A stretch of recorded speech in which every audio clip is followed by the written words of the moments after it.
Okay, so thank you so much everyone for coming. This is kind of an interesting dynamic just because I can't see anyone. But I would love if you would give a lot of participation during this session, because whenever I present, I really don't want to just talk at people. I would love you to interact and share some of your opinions. So you will be able to ask us to you'll be able to ask Shelby and myself to unmute yourself, and then you'll be able to speak out. There's also the chat. So please put answers in the chat. Please want to speak out. It'll definitely make this a more enjoyable experience. Also, thank you, Erin. I just got her this week. Her name is Millie, and I needed her as a little bit of an emotional support right now. So she's going to be hopefully hanging out in the background. Okay, so I'm going to share my screen and okay, so Shelby's going to be moderating in the chat. Okay. So I'm going to pull up the chat just so that I can see it. So if you see kind of a weird box on the side, that's why. It should not get in the way of any of my slides. And if it is, I'll make sure I move it out of the way. Okay, so thank you again so much for coming. It's awesome to see that there are lots of you here. So today I'm talking about burnout and self-care. And when I was asked to kind of come up with a proposal, I thought it would be interesting to take a maybe different look on leadership, and especially what we're experiencing in our current world. I'm sure you're tired of hearing unprecedented times. I know I am. But this is something so extremely important. Oh, someone has a dog named Millie. That's awesome. Okay, so something I always like to do when I present is starting with a check-in. Basically, whenever I work with people, this is an awesome way to get to know them. It's a really great way when you are presenting to a group of people just to get to know them a little bit. So if you could, it'd be awesome if you put your name and your pronouns in the chat for me, just so that I know what to appropriately talk with you about. So basically, the three starting questions are: how are you doing on a scale of 1 to 10? What is one thing you are working on in your life? And what is one thing you hope to gain from this session? So I'm going to start. And then if you would like to put the answers in the chat, you can do that. If you would like, Shelby will be able to unmute you to speak out. But so I'm going to go through these real quick. So on a scale of 1 to 10, I would say I'm probably a 7. It's a good morning. Got some good news for the presidential election, as well as I'm a little nervous to present, so that's probably why I'm a 7. One thing I'm working on in my life is I really want to work out again. I did really great before the pandemic, but it's been a little bit harder lately. And then one thing I hope to gain from this session is: how can I help you all be leaders? What is beneficial to you? So if at this time, if you would like to speak out, or if you'd like to put it in the chat, that'd be awesome. So Jessica's looks like Jessica raised her hand.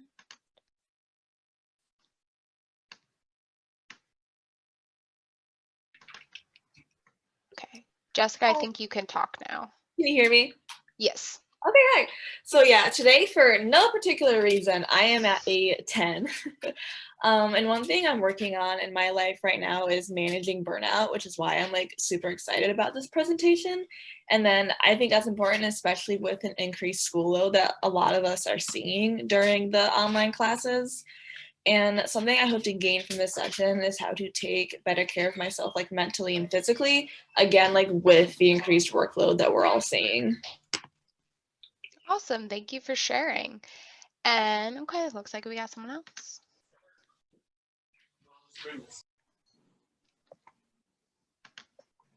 Hey, can you hear me? Yes. Hi, so my name is Janae Miles. I am a senior. My pronouns are she, her, hers. And I'm feeling kind of like a 6. It's been a pretty stressful semester. A lot of work, a lot of things doing right now. I would say one of the things that I am working on is becoming more dependent on myself and being able to do things on my own a little bit more when it comes to this being my first year, me living off campus in my own apartment and not really having my parents there in the midst of a pandemic as well. So kind of being alone and being okay with being alone. That's something that I've been working on. From this session, I hope to gain some information about burnout. This is my senior year, so I do feel as if I am kind of starting to get burnt out a little bit. And it's kind of also making me question whether if I still want to, continue with going to graduate school or if I would like to take a break or not. And then also in the field that I'm interested in, a lot of times I hear people talking about PT burnout. I want to become a physical therapist. And PT burnout is something that a lot of physical therapists talk about often, how tiring the job can be. So kind of trying to figure out ways to combat that and make sure I'm still, taking care of myself and things of that sort. Thank you for sharing. I really appreciate that, especially when you're talking about burnout in different fields. That's really true. Would anyone else like to speak out? I appreciate everyone putting some stuff in the chat, and that's definitely going to help me gear some of what I talk about to you directly. And one thing I forgot to say is I'm Megan. I use she, they pronouns. And then as well, I am a graduate student in the Center for Women and Gender Equity, and I am in the clinical mental health counseling program. So I've been, I went through freshman year, I went through my undergrad, and now I'm in grad school. So when you talk about the stress of like living on your own for the first time, schoolwork, graduation, being a freshman, I understand what you're feeling. When I was a freshman, I had a really rough time, and it took me a lot of learning and meeting other people to be able to learn kind of some of the skills that I've been able to use now. Like if you talk to one of my professors who I was close to my freshman year, he would call me a mess back then. I'd still sometimes say I'm a little bit of a mess, but I've definitely gotten better. And I hope, and the reason I am so candid about that is because I want to normalize that it's okay some days that you're not okay. I don't want you to think that I'm perfect. I don't think anyone is. And I think everyone kind of struggles with some of this burnout and anxiety, especially during college. We're in a pandemic and all those things. So I appreciate you all sharing how you're doing. For those of you who are kind of at a lower level, I would love, we're going to do a check out at the end. So I would love for you to think about where you started and where you ended. And obviously, if it doesn't change, that's not a huge deal. But if it does change, maybe pay attention to why. Okay. So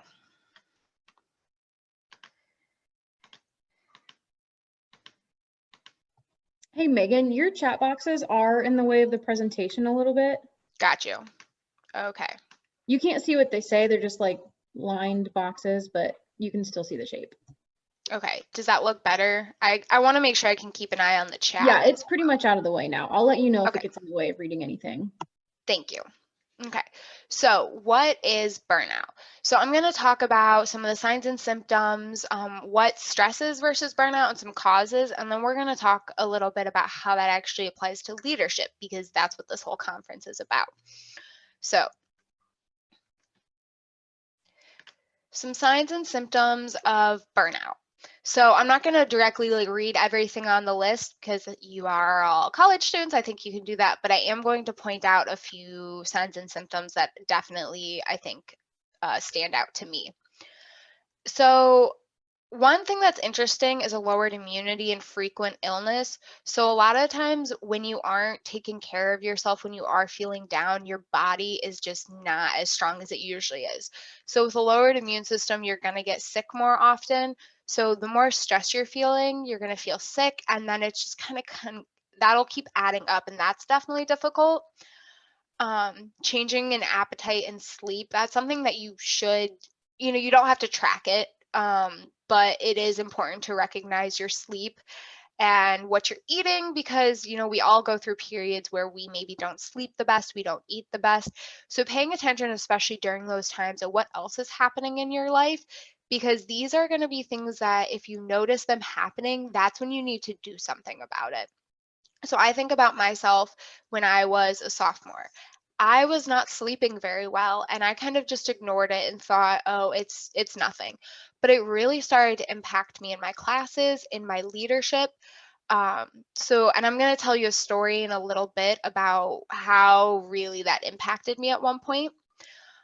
So I know sometimes we all feel loss of motivation, but if you truly feel like you can't get out of bed some days, if you truly can't get yourself to do some homework, that's definitely a sign that something is going on, especially if you're an individual who's usually good with that.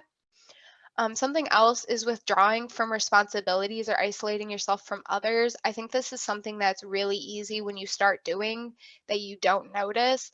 And I would also recommend that if you see these signs and symptoms in your friends, your loved ones, I would recommend, not saying, oh, you're burnt out, but saying, hey, is something going on, recognizing these things. Um, I am definitely a great procrastinator, but there is a difference between my procrastination and when it's seriously a problem. Like I can't get things done by deadlines. Sometimes I push things off. It happens. We're humans. We make mistakes or we just don't do things right away. But if it's truly becoming a problem, that's when you really want to notice.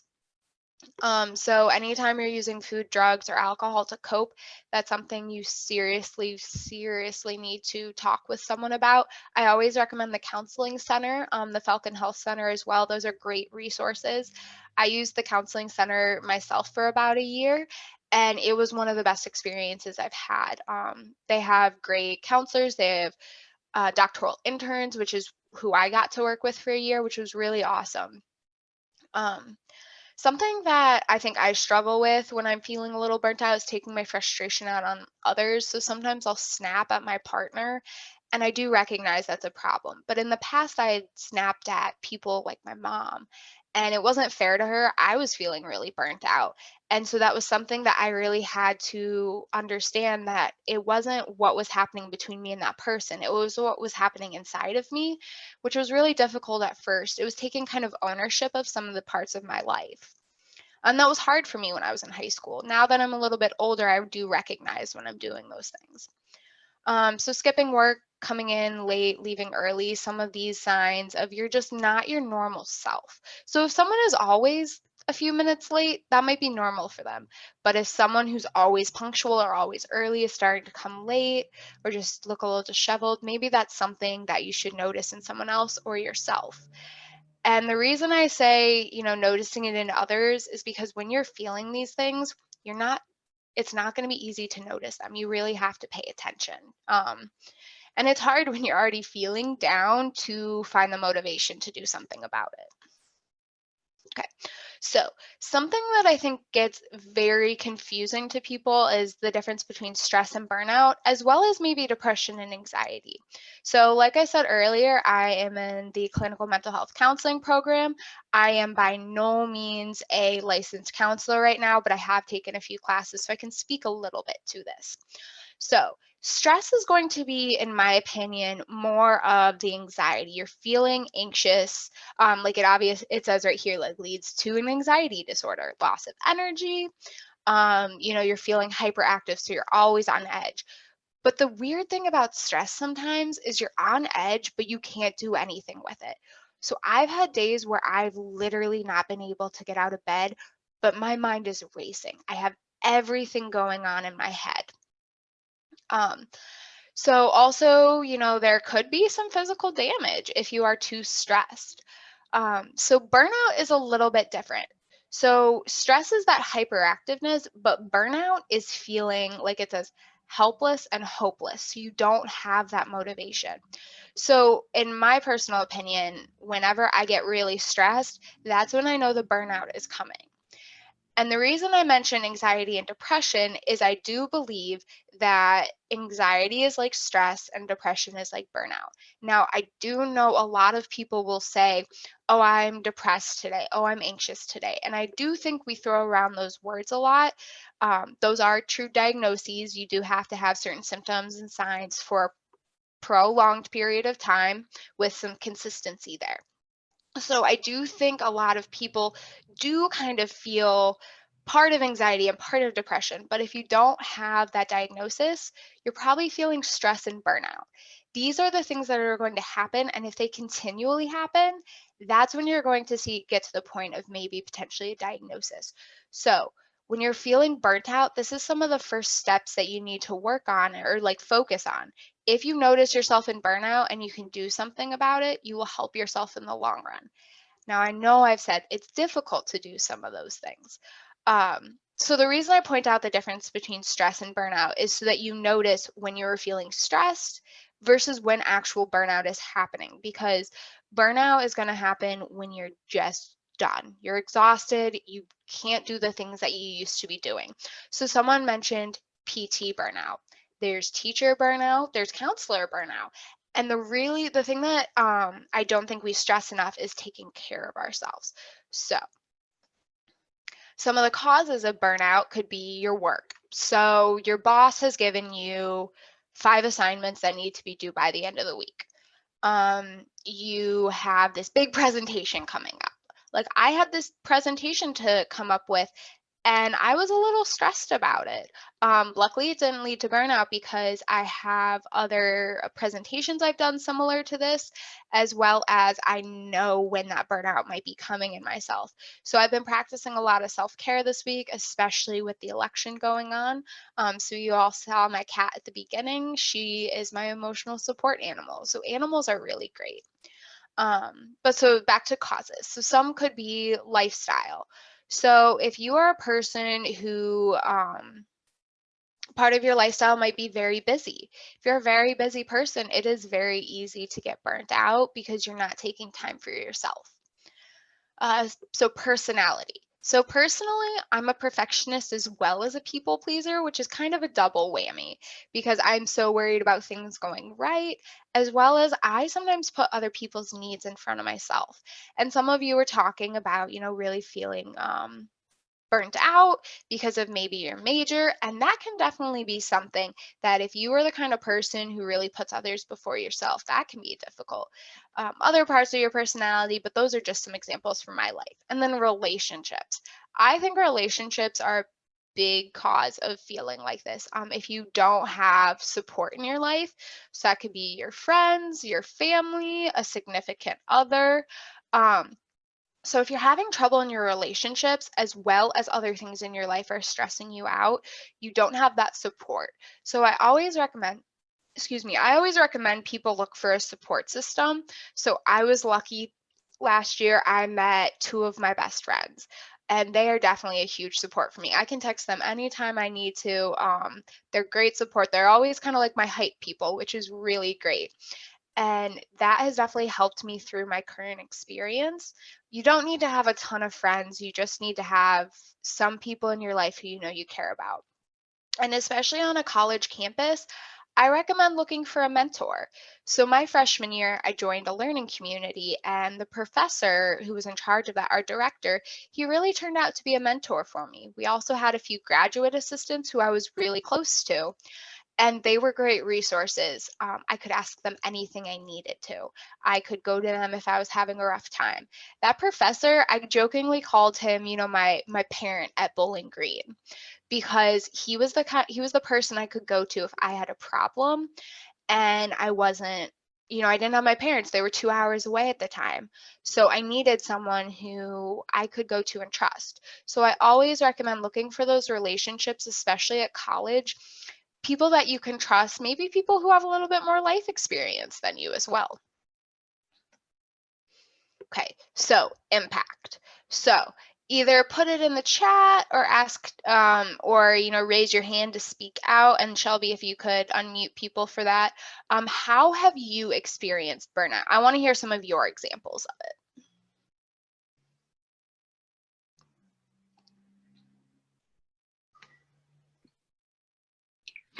Hi, can you hear me? Yes. Okay, hi, it's Jessica again. So I work full time on top of going to school and helping out with a bunch of different student organizations. And the way my burnout tends to manifest is with severe migraines. So I'm definitely getting the physical parts of burnout. And so I think it's been challenging to find how I can still stay active in all those aspects of my life while still like taking care of myself physically. Yeah, that's definitely true. Working a lot as well as school can definitely have a huge impact. And especially if you're feeling migraines, you're noticing where those are coming from, which is good that you know that about yourself. Especially being really busy, sometimes you do have to remember you can schedule in self-care time. You can turn off your phone. You can say, this hour is for me. This 15 minutes is for me. Any amount of time you give yourself is awesome to schedule in. Does anyone else have some experiences with burnout that they'd like to share? Hi, my name's Claire, and the most recent burnout I had was this semester. I was put in a 7-week graduate course as an undergrad, and the last week I had like a 200-point project, a 50-point quiz, a 60-point lesson plan. And the way burnout happens with me is I get really social and find every reason to not do anything, and then I get really tired, and then I stress myself out like 10 minutes before the assignment's due that I haven't finished it yet. So like that whole week, my friends are like, Claire, don't you have this project to do? I'm like, yeah, but like we can go get food, we can go hang out, like it's fine, like I'll figure it out. And I could not get myself to do it until like it was Thursday night. My roommate's like, don't you have that project to go? Yeah, I'm doing the whole thing right now. So burnout's a bit of an issue in my life just because I'm in a semester where I'm not taking any classes really for my major, so I can't get myself to do anything. Got you. Yeah, and that's definitely true. That's wild that you're in a class as an undergrad, a graduate course that's 7 weeks. Props to you for being in that. I hope that you got those things done. And it does sound like, and I'm sure you recognize this, you were avoiding kind of that stress, which is definitely really easy to do in college when you have your friends around you. Something I recommend is having someone to hold you reliable, which sounds like your friends were, which is really great that you have those supportive people who can remind you, like, hey, don't you have this going on? That's really good. And it sounds like also some other people agree with you. So someone put in the chat, they feel like they tend to experience burnout when things are going extremely well. Yes, that can be very normal. I used to run on anxiety and being burnt out. So last year I had 2 jobs on campus. I had started grad school and I was running around like crazy. I felt great. I was doing a lot of awesome things, but I was constantly burnt out. So sometimes, like I said, I'm a perfectionist. So I felt great doing all those things. Things were going well in my life. I got into grad school, I was getting good grades, but I was still feeling burnt out. So even if things are going well, you can still feel burnt out. What's really important if things are going well and you're burnt out, make sure you give yourself a lot of credit for what you're doing. But if you are doing really well, maybe take a little bit of a break and celebrate your good things. Because if you don't take time to celebrate those really good, extremely well things, you're constantly moving and you're constantly not giving yourself the credit you deserve.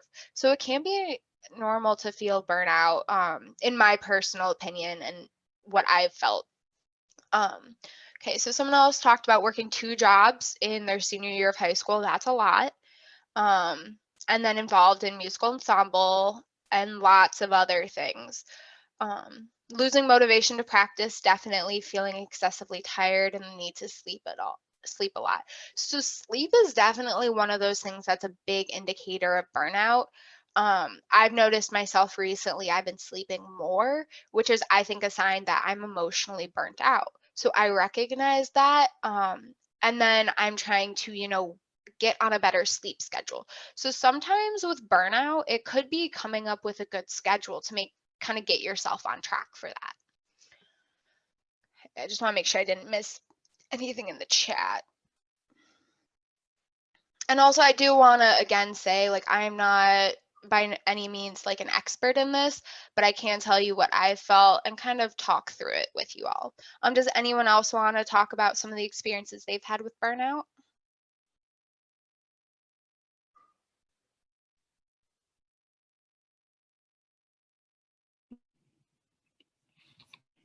Hi, can you hear me? Yep. Okay, so all throughout high school and now in college, I involve myself in way too many things. Like I'm a first year, and my first month here, I joined like 5 or 6 orgs, and I love it. I love being busy, and I love like meeting everyone and like finding a community. But I just don't sleep, honestly, and I've seen it more like mostly lately. Like I'll like kind of like do like the fall asleep in your classes, but like jolt awake, and I find myself being tired, and I still do my work. I still like I want to go do things, but I'm just constantly just sleepy, and I think that's the thing I need to work on, especially in my self-care. Yeah, I appreciate you sharing out. Like, it sounds awesome that you're very involved on campus. I've met a lot of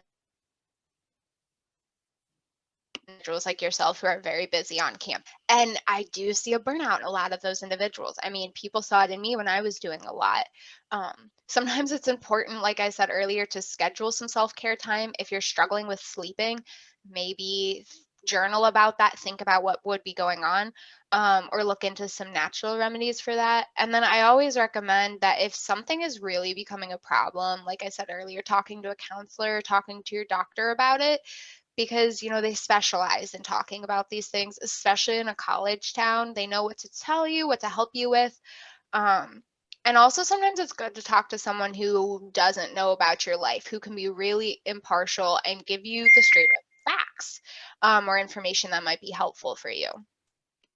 So also, if you're very involved with a lot of groups, remember that you can give yourself a break. You don't have to go to every event, everything.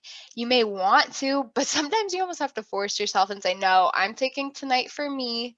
And I find that difficult sometimes. Sometimes I don't want to go to things, but I still force myself to because I think I have to. But one thing that I think is very difficult, especially about our society, is that we really focus on productivity. So if you are not doing A, B, C, D, E, whatever, you're not being productive. But productivity looks different to each person. So it's really easy to compare yourself to the people around you, but sometimes you need to compare yourself to your best. When did you feel the best? When were you healthy? When were you happy? And I know that's kind of silly to think about, well, I always feel happy. Well, when were you truly happy? When did you enjoy going to those events? And if you still do, but you're feeling kind of tired, maybe it's prioritizing. What is most important to you in that moment? Because just because you don't go to every organization or group meeting, you can still hang out with those people at other times. One of my recommendations, if you struggle with kind of getting work done, is always like finding those people. So sometimes that could be finding an organization and saying, hey, let's plan an event to just do homework. Let's schedule a chill out time together, something that you can put in your schedule and you still feel like, you're meeting with your organization, but you're also able to include yourself and your self-care in it. I appreciate you all sharing out. That's really awesome. So I'm going to show a short video. I'm just going to show you the first part, and it just talks a little bit more about what burnout is. If you're the kind of student who deals with a demanding, ambitious schedule, then it's possible you've experienced feelings of burnout, especially if you're watching a video called How to Deal with Student Burnout. But what exactly is burnout? Yes, it's a series of near-perfect arcade racing games that sucked up large amounts of my time as a teenager, but it's also a debilitating state you don't want to find yourself in. If you're looking for a definition, David Ballard of the American Psychological Association defined job burnout as an extended period of time where someone experiences exhaustion and a lack of interest in things, resulting in a decline in their job performance. Replace job with student, and that definition doesn't lose its accuracy. But here's a more practical definition. Everything makes you tired, you don't care about anything, and everything sucks. Burnout is characterized by near constant exhaustion, a lack of motivation in everything, frustration, cynicism, and a lot of other different symptoms. It's something that can happen when you're dealing with large amounts of stress for a long period of time, which is something that's sadly all too common for students. Here's the kicker though. Burnout is a state of being that takes a while to get to. It doesn't happen overnight. And the good thing about this is that you can recognize the signs that are indicative of burnout and take steps to prevent actual burnout before it actually happens. The first step in being able to prevent burnout is to figure out what exactly causes it. Now, a 2006 study at the University of Southern Maine surveyed 354 students to figure out what the cause of student burnout is. A small percentage reported mental or physical issues to be a cause, and a few others reported that problems with professors were causing their burnout. About 13% felt that it was caused by a lack of personal motivation, either a lack of interest in their major or, as they describe in the paper, an overactive social life. A full quarter of the students surveyed reported outside issues to be the main cause, either family or financial issues or time management problems, mainly caused by things like part-time jobs. However, by far the largest cause reported was assignment overload. A full 49% of the students who actually reported feelings of burnout cited an overbearing, overtaxing course load as the main cause of the problem. So now that we know some of the common causes of student burnout, we can actually tackle the issue of preventing it or fixing it if you're already feeling it. Now, the most important thing to note here is that it's essential to recognize the early signs of burnout if you can and prevent actual burnout before it happens. You're going to be much better equipped to tackle these problems if you're not hampered by constant exhaustion or the depressive state that burnout brings. So if you feel like you're on the road to burnout or you're experiencing some of the symptoms I mentioned before, take that seriously and take steps to prevent what they lead to. That being said, even if you feel like you're past that point and you're completely burnt out right now, hopefully some of these tips that I'm going to round out the video with can help you out. My first and foremost tip is learn.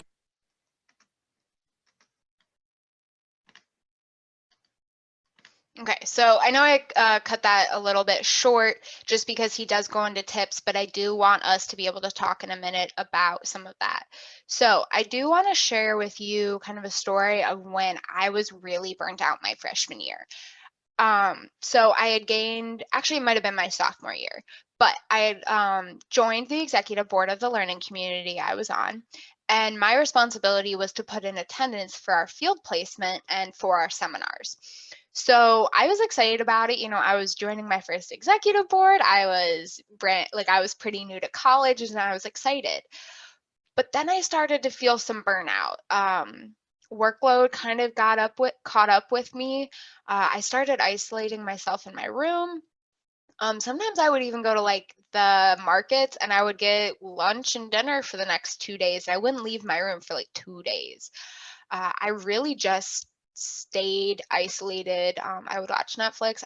I really wasn't getting out of my room and I was starting to struggle, not with my classes, but with my executive position. So eventually the GA of our learning community emailed me and was like, "Hey, Megan, I noticed you're behind on some of your duties. Why don't we schedule a meeting and you can come in and we can talk?" So I don't know if you've seen like the lounge in McDonald Hall, but that's where my learning community was based from. And so I was waiting for him. I was just sitting in the lounge waiting. He walks up and he says, "Hey, Megan, how are you doing?" And I immediately start bawling, like not just a few tears, but like sobbing right there in the middle of the lounge with other people around. And like the GA kind of was just like, "Oh gosh, what did I do?" And he just asked me how I was doing. So looking back on it, super funny. Nowadays, or like in the moment, it was pretty rough. So eventually, you know, we walked to his office and we talked and he helped me kind of work through a plan on how to get things done. He had me check in with him for a bit. So when I talked earlier about having someone, like obviously I needed to get the work done for my learning community, but having someone who can help keep you responsible as well as ask you how you're doing and being honest with them. So it's really easy nowadays that people kind of just pass each other, "Oh, hey, are you doing? Oh, I'm fine." But I really encourage you when you ask someone how they're doing, be willing to sit down with them for even just 5 minutes if they're not doing okay. Be honest with people. It's easy to say I'm fine. It's really hard to say I'm not doing okay. But it takes a lot of strength to tell someone that they're not doing okay. So when you all were talking about burnout in the chat, I really want to thank you for being honest about that because that takes a lot of vulnerability. And also by recognizing it in yourself, you're taking the first step. That's the biggest and hardest part, I would say, is recognizing it and actually doing something about it. So I want to applaud you all for also coming today, because you took the time out of your day to participate in some of these sessions, which is awesome. Okay, so self-care. What is it? And what do you like to do for self-care? So again, this is another time that I would love for you to share out what you think self-care is, what you like to do for self-care, and then I'm going to talk a little bit about it. So if you want to raise your hand or put it in the chat, feel free.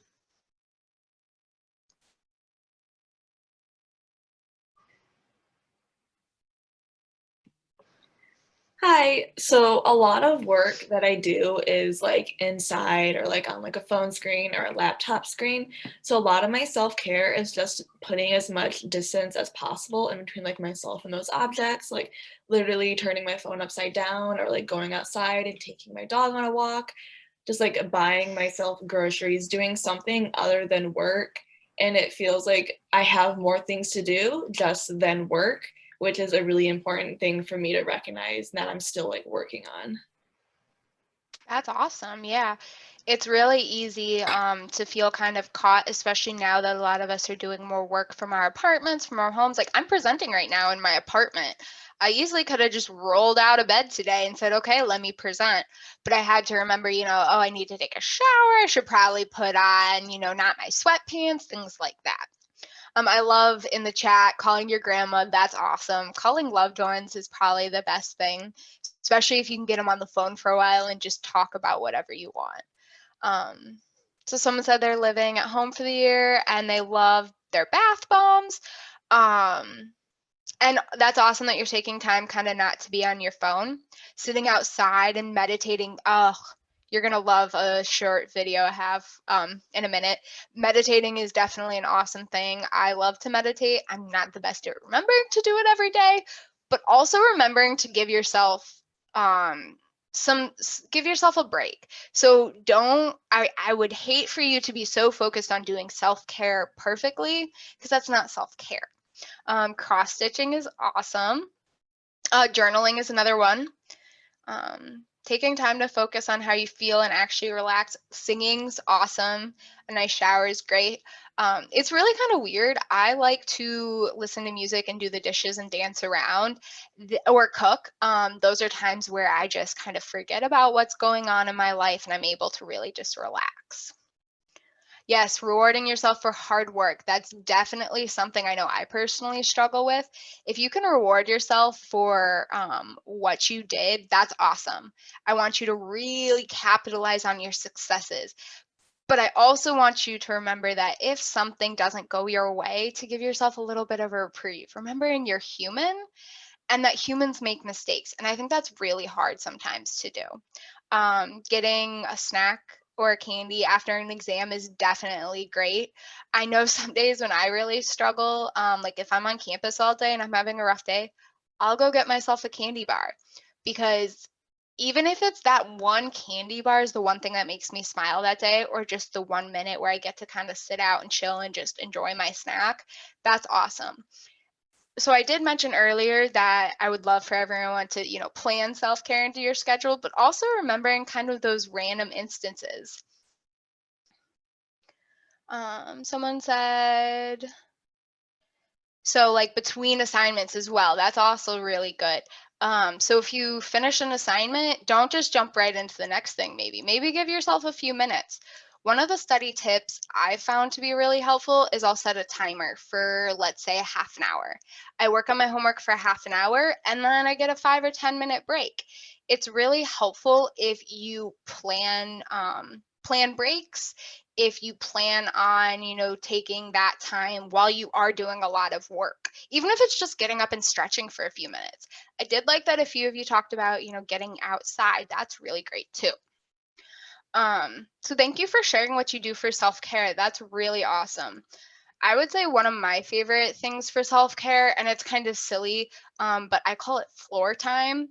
So when I work all day on campus, during my lunch break, I will take, it's usually around 10 minutes. I'll put on some calming music. I will lay on the floor, Sometimes I put like my jacket under my head or something, and I meditate for 10 minutes. And I don't, set a timer. I just lay there with my eyes closed, kind of trying to clear my mind.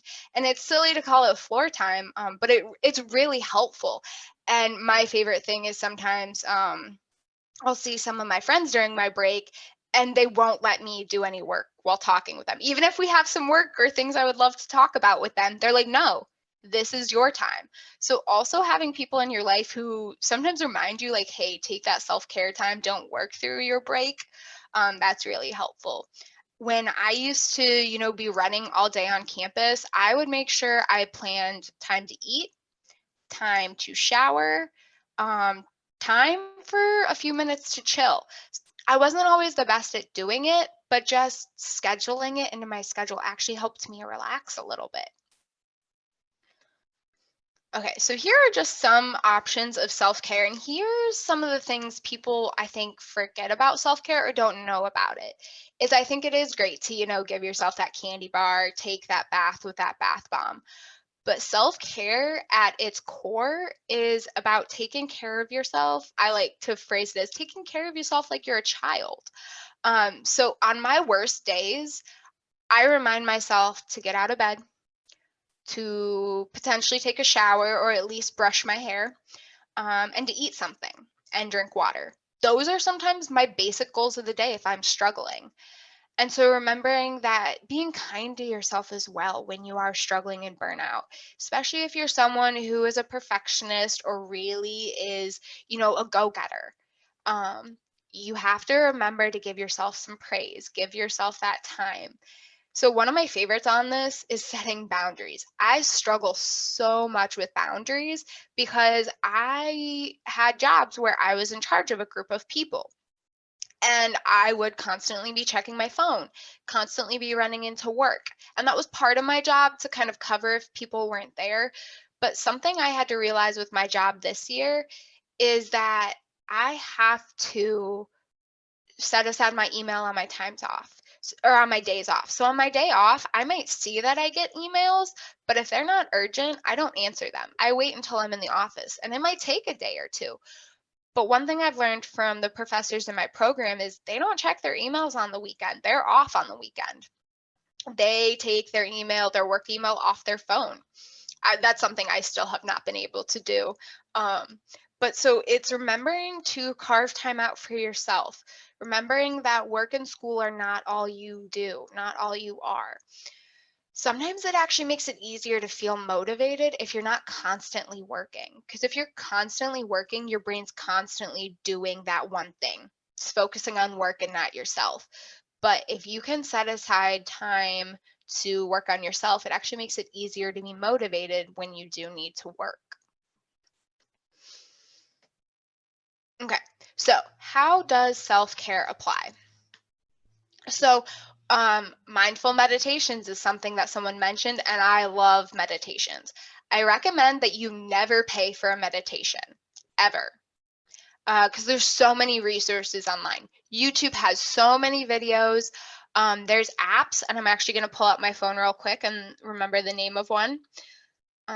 There's Calm. COVID Coach is an interesting one that has a lot of cool sources on it. Some other self-care apps I like to use are something called routines, which is basically you can like check in with regular routines and instances like that. So I have a meditation video as well as something that I always encourage everyone to make is a self-care plan. So I'm not sure if you can see me right now, so I'm going to stop sharing real quick. But this is my self-care plan. So it's got a little sun, in the corner, of course, like elementary school. But so it's the different aspects of self-care. So I have my physical self-care, my emotional, my spiritual, and that can be religious if you're religious. It doesn't have to be, though. You can have social as well as psychological. So some of the options I have are like for physical, working out, eating 3 meals a day, and then emotionals, like giving myself affirmations, journaling. I really recommend daily affirmations. So saying a few things you like about yourself is a really great tool. I write down some affirmations on my mirror so that I see it every day. that's a really great way for me to remember to take care of myself, to just tell myself, hey, I did a good job today. Giving yourself some credit is super important. So I don't think we have time to actually watch the video or do it. But it's basically just a 5-minute mindful breathing exercise. And I'm going to put my email in the chat. So if you'd like a copy of my presentation, I can send you a link to it. And then I also put mindful break as a Chrome extension. So it's just right up here. And it reminds you. So you can put some reminders in here so it can tell you every so often. Gives me a reminder. Begin each meal with 3 mindful bites, and then a breathing exercise. So bringing awareness to your breath. So you breathe in and out as the circle goes. And it's only a minute. A minute could be all you need sometimes. It could just be that simple. Okay. So I really recommend you do make that self-care plan. Obviously, I didn't time this out very well, or else we would have had time to make it. But I do recommend that you put it somewhere where you will see often. And maybe make this with your friends. Maybe make it an organization kind of event. That would be really awesome. So basically, I want to end with a little bit of how do you think burnout affects leaders and how do you think self-care could help them? And again, feel free to put it in the chat or share out.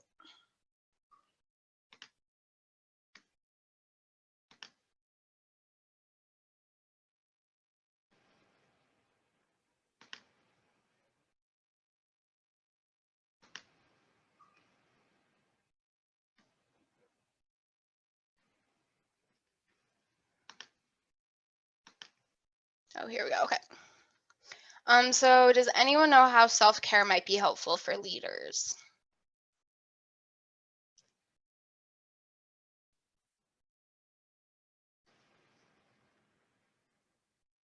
Definitely, there is a lot of pressure on leaders right now, which will be higher levels of burnout. That's very true.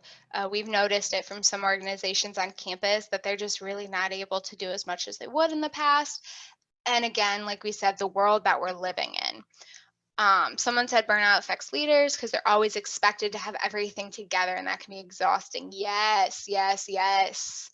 It can be very difficult when people think that you have it all together and you don't. It's hard to be realistic with those in your organizations if they think that you should have it all together. I worked at the rec center where I was a supervisor, and everyone on staff thought I had it all together. They thought I was doing great, and I really wasn't all the time. Some days I was really struggling, and I hid that from people who might have actually been good support for me. Sometimes leaders think that they have to be strong for those that they're with, but if you are real with people in your organization, they'll be real with you. Also, I would recommend leaders remember you can ask others to help you. Sometimes that's hard to remember. Having self-care is a reminder that everyone is human. Yes, if you can stress self-care to those you work with, they'll also stress it back to you because you got to practice what you preach. Yes, so self-care does help not only leaders, but those who they lead. So it is very difficult sometimes when you're an underclassman and other underclassmen are looking up to you. Sometimes it's hard to remember that other people do look up to you, and especially as you grow through your undergrad program or potentially even a graduate program, remembering that others look up to you and practicing self-care can help them. So some days I don't live, or like I'm not doing things for myself. I'm doing them for other people. So sometimes my self-care is, hey, I think this is helpful for me. Maybe I can share it with other people. It's almost like tricking myself because I'm like, oh, productivity, I'm doing some stuff with my organization, but it's also helping me. So sometimes you got to trick your own self. Thank you all for sharing about some of the things you think would be helpful for leaders.